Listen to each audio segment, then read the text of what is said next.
Well, hi there, food friends. It's Kevin. Welcome to Cavalcade Food.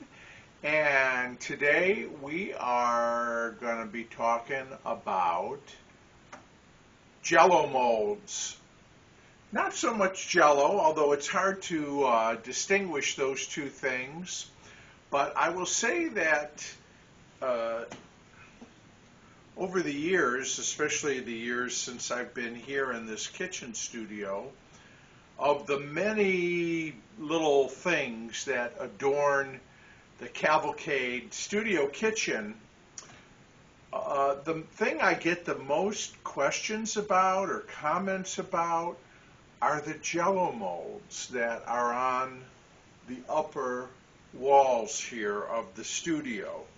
And so I thought, well, let's talk about Jello molds, and not only the ones on the wall, but I've got some other ones here too, because I've been collecting Jello molds for many years.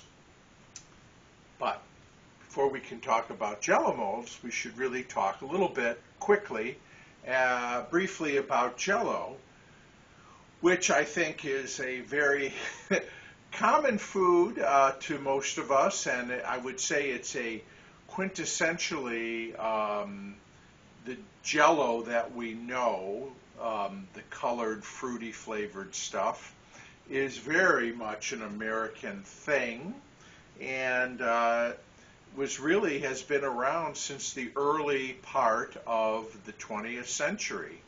And someone came up with a way to make basically Jell-O in a more rapid way.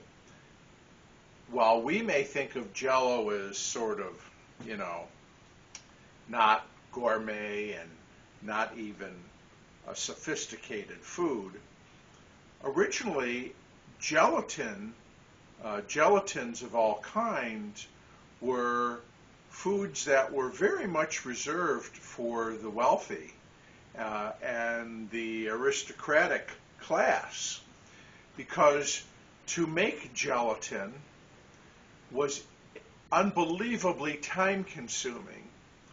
The average housewife had absolutely no time, and we're talking hours and hours and hours, had no time to fuss with making gelatin.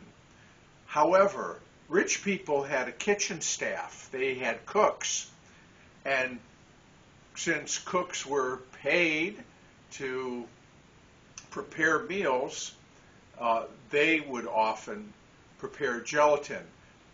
It involves the bones of animals, and so they were cooked for hours and hours. It was a labor-intensive, not particularly pleasing to smell process that took a long time to get the sort of the calcium and the bones to sort of disintegrate and gelatinize, essentially, so that things could be mixed in with it to create sort of this semi-solid substance known as gelatin. They certainly weren't the gelatins we think of.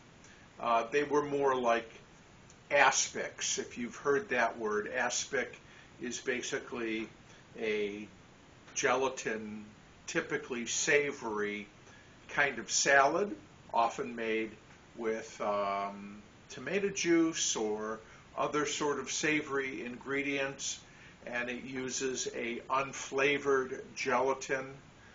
Knox Gelatin would be a common brand here in the U.S. of unflavored gelatin that you can add to liquids to create. So let's just dispel the myth that Jell-O is, food for invalids and people who can't cook and whatever. Its roots are quite different than that. However, once gelatin became fairly easy to make, because of its association with sort of the rich, everybody wanted Jell-O, gelatin. And again, Jell-O for us is a brand name of gelatin mix. It's been made by, I think, General Foods for well over 100 years. Anyways, in order to help people make things out of Jell-O, there were many books, little recipe booklets that one could send away for a nominal fee. This is my earliest one. This is from 1931. It says, "Want something different? 48 new Jell-O entrees, relishes, salads, and desserts." So you can see Jell-O was just not reserved for after dinner. And in 1931, it came in 6 pure fruit flavors: lime, lemon, strawberry, raspberry, cherry, and orange. And so as Jell-O got into the 1950s, and we saw the surge in popularity of gelatin salads that incorporated all kinds of vegetables and other things, Jell-O actually came out with savory flavored gelatin, like celery flavored and Italian dressing flavored and a tomato, and maybe a tomato, a few others, to aid in the preparation of these more savory Jell-O salads. Here is a recipe book. Just going to look quickly to see if there is a date here that I can see. There's not, but it's dessert time. And look at that beautiful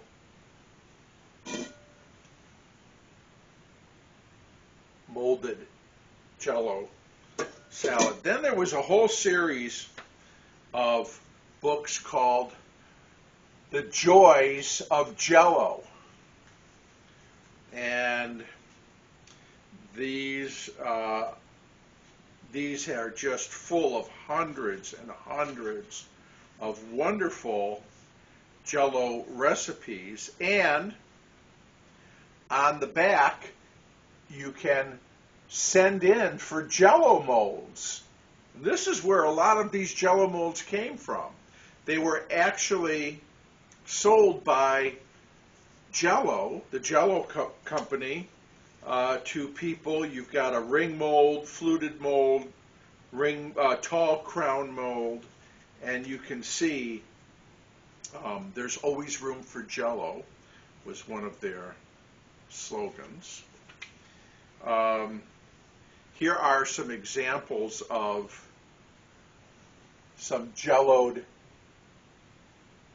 salads, savory. It looks like one's got shrimp on the top and the other one is maybe shredded carrots, celery, spinach in a 3-layer mold. Anyways, Joys of Jell-O. Here's the next edition. Got updated a little bit for the flower power swinging 60s. Joys of Jell-O. Here's a ring-bound edition of Joys of Jell-O. They added many more flavors. Now at this printing they had black cherry, blackberry, orange, pineapple, lemon, lime, mixed fruit, black raspberry. So, you know, and again, always in the back, you can order molds. Then we have the new Joys of Jell-O. And you can see here a lot of parfait sort of style gelatin desserts. This is 1973. So, I love it when you share your Jell-O memories in the comments with me and everybody else, so please do so. Do you remember some, look at these, do you remember some fabulous Jell-O salad that you made or had somewhere? Oh, I always loved this one from the 80s, the Jell-O pages. Get it? Those of us of a certain age remember the phone book, the yellow pages. These are the Jell-O pages. Fun and fabulous recipes. And then I got this big book here, the Jell-O collection, and it's just got all kinds of stuff in it. All right, so I think I've made the case that the manufacturer of Jell-O and other gelatin brands put out information so that people could make all sorts of different gelatin desserts, sweet, savory, fruity, vegetable-y, if that's a word, and provided an opportunity to get some molds. So let's talk about the molds. Okay, let me start with some of these individual molds here. And you can see these were for making individual gelatin salads of any type that you wanted to, or aspics certainly could be used for that. And you know, it was very common to make these and serve them on a plate, maybe under some nice large leaves of lettuce, and make a very pretty presentation. So we've got all kinds of individual molds here. By the way, we often say these copper Jell-O molds. I mean, they are copper colored. They are not copper.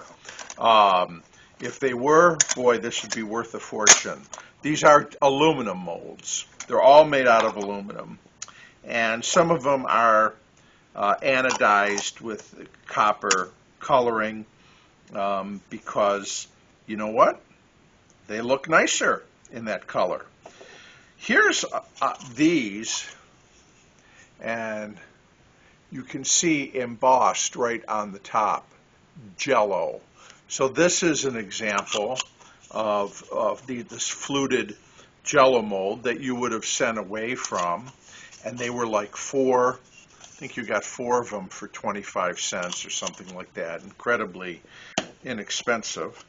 Here's some bunny molds, perhaps for Easter time, and I'm sure there were ones with other, maybe with a Christmas image or other holiday, Thanksgiving, other holiday images. I just happen to have these bunny ones. Here's another nice sort of stacked style mold. Here we have a individual ring mold. So this almost looks like a little bunt pan, doesn't it? And then here's a ring mold here. This is just a standard ring mold. Again, these were used for individual Jell-O salads and aspics. Here is a collection of individual molds. You can see the shape there. This one has a pineapple. This one has an acorn. I guess acorn and pineapple. I haven't gone through these in a long time. Sort of almost an early American motif. If you're not aware, pineapple is the symbol for hospitality. So anyways, these are just the smaller individual molds that you could get. Then we have these. These are the ones that surround the kitchen studio. So here's a couple to look closer at. This is a fruit basket. Actually a pretty intricate mold here, but I want to point out to you that at the very top is this little ring. And it's there because a lot of people did what I do. And they hang these on the wall as decorations when they're not using them to mold gelatin. And because some of them are really pretty and nice looking. And so anyways, these larger ones came with this just for that purpose. On the bottom, you can see this was, if you can see the stamping there, it says Mero, which was a large aluminum company in Manitowoc, Wisconsin. I think they're still there. Made in USA, 3.5 cups. So that's the other thing. Nice to know how much this holds, 3.5 cups. And here we have a larger one. Nice, call a stacked mold. This is embossed 6 cups, and again, you have your hook. You have your little ring, so you can hang it proudly on the wall.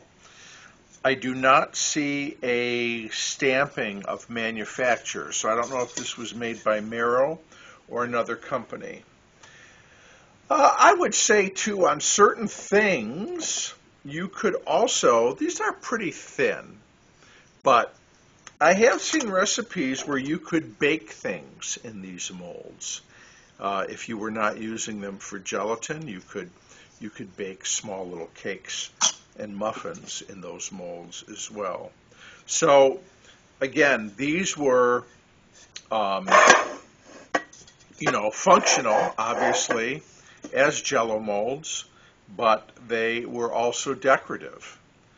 So a lot of people really got into these, and I see them all the time. I can't imagine how many millions of these were made and sold from the 50s, really right into through the 70s. These were still pretty popular items, and you saw them often in different places. Okay, let's take a look at the ones up on the wall. Okay, so let's take a look at some of these Jello molds here at the top wall of the kitchen studio. So you can see, and there are some duplicates as we go through, but there are some that you'll see in the top left there. There's a cornucopia. That was a very popular kind of pattern. And then underneath it is a fish mold. And fish molds were pretty popular, actually, because there were gelatin recipes that involved, creaming different types of fish into the gelatin, like salmon and tuna. And I know you're like, Kevin, you're grossing me out. I'm just trying to tell you what people were doing with gelatin at the time. So then there's one with grape mold that was very popular. Then we have a lot of sort of these fluted ones like you see there. The one on the very top there, I love that one. That is sort of multi-dimensional, kind of geometric shape. You'll see a lot of ring molds. Again, there's another grape motif. There's one that's a strawberry, a shell mold.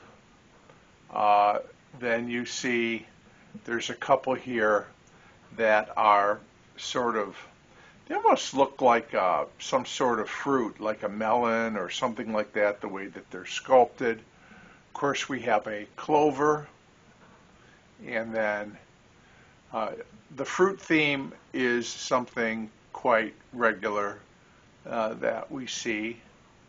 And There's another grape mold in sort of a pentagon shape. Again, we have another shell.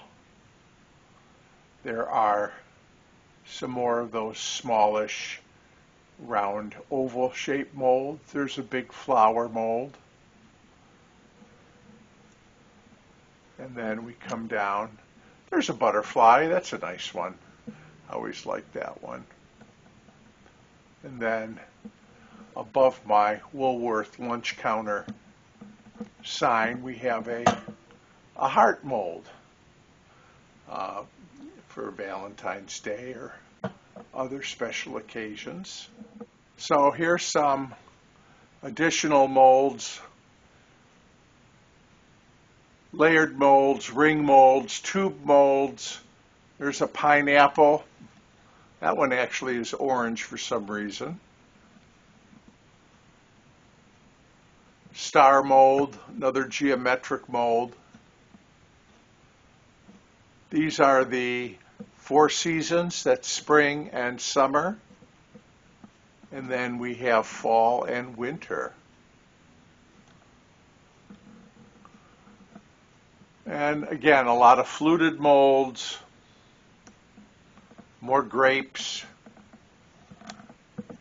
This one's, I love this wild. This is like a coned swirl mold. That's a fun one to do. Another heart. I've got a few of the smaller individual molds. There's another fish mold. There is a large one. That is the 12 signs of the zodiac mold. Another fish. Some ring molds, fluted molds. There's a 4-leaf clover. And that kind of brings us to the end there. There's the top of the cabinet. A lot of people ask about those lamps. Those are bedroom lamps. There's 2 small ones for the nightstand and a dresser lamp. They're from the mid-50s. Anyways, there's just a look at all the Jello molds that adorn the studio kitchen here at the Cavalcade. What's your Jello mold story? Or maybe you just have a Jello story. Again, love to hear them. Share them in the comments. Don't forget about my website. It's cavalcadeoffood.com. If you like what I do on this channel, it would really help if you subscribe. And I hope everyone is well. We'll see you again real soon back here on Cavalcade of Food. Bye, everybody.